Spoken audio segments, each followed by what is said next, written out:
Guys, আজকে আমার জন্মদিন ছিল।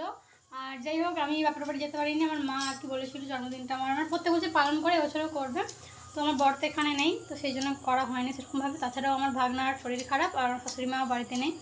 আর আজকে আর কি আমার মানে জায়ের মেয়ে আর আমার ভাগনা দুজন মিলে কি করেছে দেখো, তোমাকে দেখাচ্ছি। দেখো এই কেকটা এনেছে ওরা দুজন মিলে।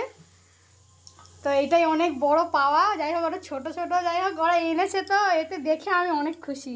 আর দেখো কারা কারা আছে দেখো। কেকটা হয়তো ছোট হতে পারে, কিন্তু এর মধ্যে অনেক ভালোবাসা জুড়ে আছে। এই যে কেপি এনেছে, এই তো আমি আছি। আমাদের এখানে মানে মার্কেটটা আছে অনেকটা দূরে, যাওয়ার মতো সেরকম কেউ নেই। যাই হোক, কেকটা ছোটো হলো, আমার খুব ভালো লেগেছে। এইটা আবার কাটবো আমরা। এখানে আমার মানে ননদ এসেছে, কিন্তু আজকে আমার ননদ এসেছে সামনে জামাই ষষ্ঠী, সেই জন্য আগে থেকেই চলে আসছে। এখানে আমার যা আছে আর রাখি আছে, আর দিদি আসছে না। এখানে দেখো দুজন আছে বসে। তো চলো কেক কাটবো। আর একজন আসছে, মানে বড় খাপা আসছে, মানে আমার ভাগনা এলে আর কেকটা কাটবো না। তো গাইস, কেকটা হয়তো ছোট হতে পারে, কিন্তু এর মধ্যে কিন্তু অনেক ভালোবাসা জড়িয়ে আছে। সত্যি কথা বলতে আমার খুব ভালো লেগেছে, না চাইছি আর কি। এদিকে সব এই যে আমার ভাগনা, আর এখানে আছে আমার জায়ের মেয়ে। ঠিক আছে, যে দুজনে মিলে কিন্তু প্ল্যান করে এনেছি। এবার কেকটা আমি কাটবো। চলে সেটা বাড়ি। তুমি কি থ্যাংক ইউ। না না, ঠিক আছে, চলো কেকটা কাটি। নাইটি পরে এখন এটা ফ্যাশন।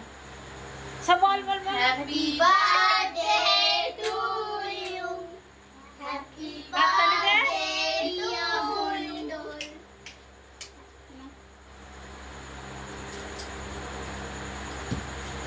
তোরা কেটে তোদেরকে কাটিস। আমি কিন্তু মোমবাতিটা মানে নেভাইনি, মেয়েদেরকে মোমবাতি নেভাতে নেই।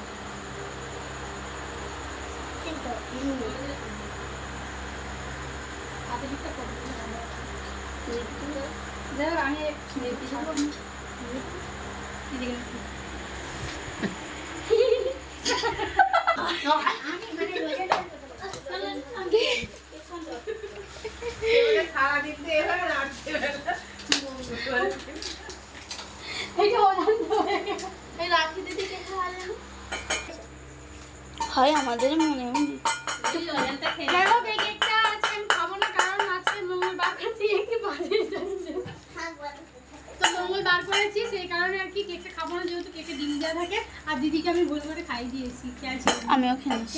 খেয়ে নিয়েছি, আমরা বার করে চারটে খাবো না, এটা তোমাদের জন্য।